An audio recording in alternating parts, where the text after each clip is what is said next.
Hi, this is Sharon Smoot with Coldwell Banker, and today I just wanted to do a short follow-up video to one that I posted a few days ago about the meaning of due diligence.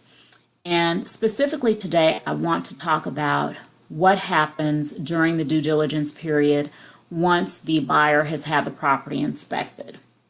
So if a buyer has the property inspected, pursuant to the due diligence period in the purchase and sale agreement, they have the right to move forward with the transaction as is, or they have the right to terminate prior to expiration of the due diligence period and to get their earnest money back.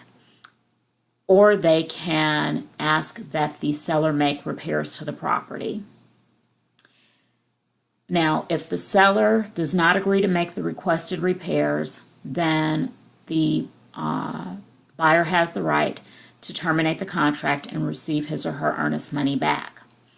Oftentimes, there will be some negotiations between the buyer and seller as to exactly what the seller is willing to repair. Now, it's important to understand that if the due diligence period expires and the buyer has not requested any repairs, then the buyer is deemed to be purchasing the property as is. That means at the end of that due diligence period, you cannot go back and ask the seller to make any repairs. And there is a small exception to that rule, and I guess I will discuss that in another follow-up video.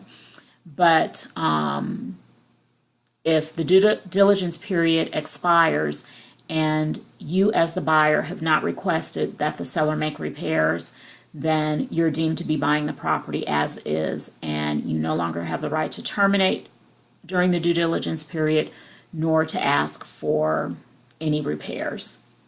So it's very important that you don't wait until a day or two before your due diligence period expires to have the inspections done. As soon as the seller accepts your offer, you need to be making appointments for any inspections that you want to have done.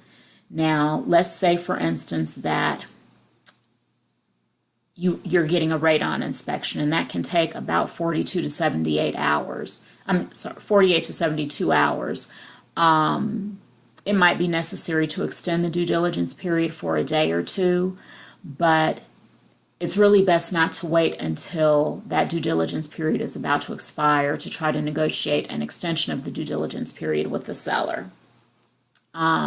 So again, just keep in mind that it's critical that you have any inspections that you want completed during the due diligence period completed on the front end so that you have enough time to negotiate for any repairs with the seller, and if necessary, terminate the contract prior to expiration of the due diligence period so that you won't lose your earnest money. That's it for today. If you have any questions about buying or selling a home in the Metro Atlanta area, please give me a call at 678-446-5925. Thanks. Bye-bye.